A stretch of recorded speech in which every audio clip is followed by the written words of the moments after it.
Well, Wally here. Guys, it is day 6, and as you might have guessed, due to Storm Dara, I am having to, what would be a way to put it? I'm having to do the worst thing that you can do when it comes to cold dipping, I think. Stay tuned. For a lot of people, this is your introduction to cold water therapy or cold water dipping or whatever you want to call it, guys, and it is a cold shower. I hate it. I swear, this is so difficult. This is so difficult for me, guys. It is. I would much rather get into a tub of ice water that is only 0 degrees than to get into a shower which is going to be between 4 and 8 degrees depending on the time of year you're in it. I find it so hard, guys. It's so difficult. It's I don't know why. It's just because it's like little needles of ice hitting you all over the place, but when you are in the dipping tank, it's not as bad. Do you know what I mean? Because you're submerged in it and you're not getting hit like that. I don't know. But this, guys, is a really good way to start off if you're into or you want to start cold dipping, right?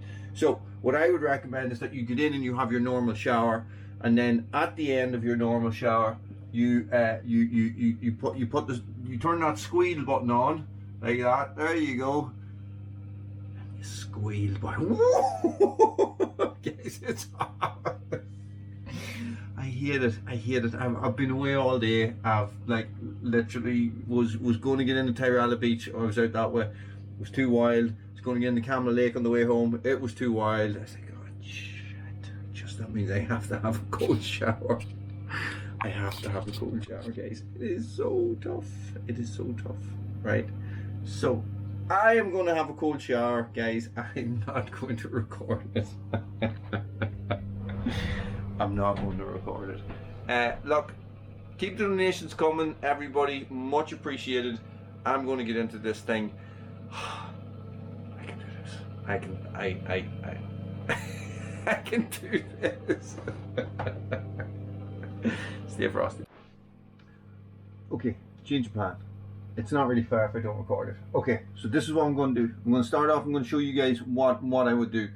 I'm going to start off with a warm shower, and then I'm going to turn it down. When I turn it down, that's when the screaming will start, and that is when the what you call it, I'll start my timer. Don't look at my bum.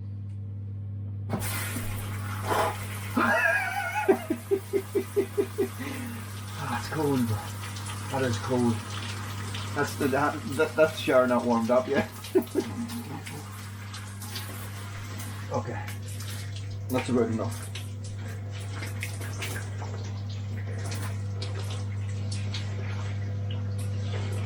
Okay, right. Just gonna turn that down. It's actually quite hard to record. Quite hard to record.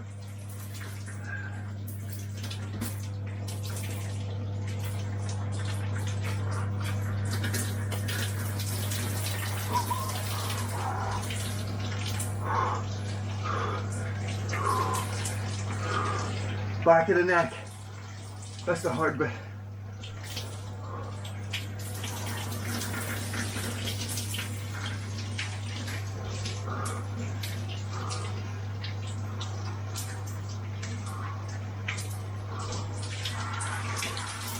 Oh, I can do this.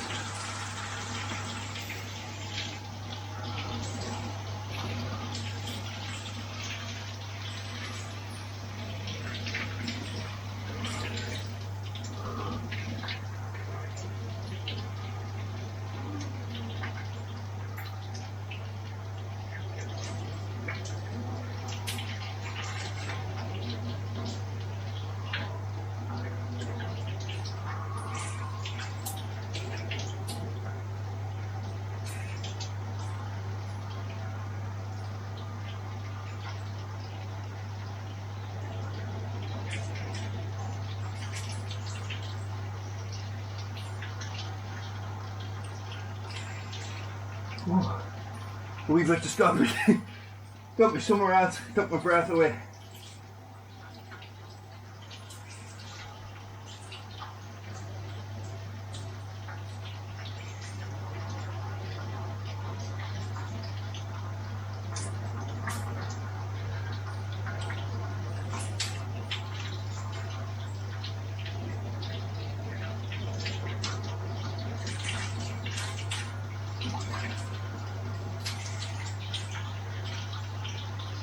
Okay, so what I'm doing there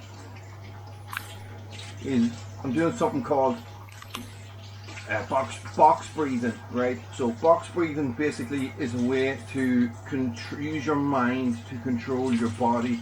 So we're breathing for 4 seconds and imagine a dot moving across or the large side of a rectangle.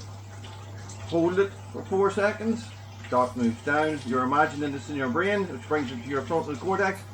Then you imagine you breathe out then for 4 seconds, hold for 4 seconds, and that dot is moving the whole time for each section, right? Okay, so this was developed by psychologists to enable Navy SEALs to control their emotions in high stress environments, like getting into a cold shower with an Egypt like me.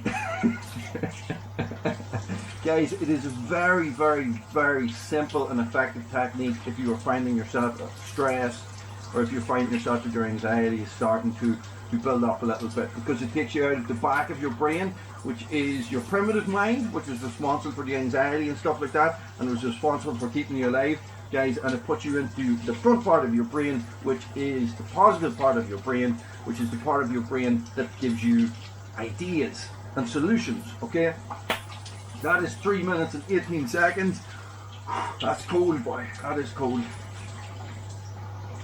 And that's me done, guys. The hardest of days. Thanks for watching. Stay frosty. Try box breathing. It's really effective.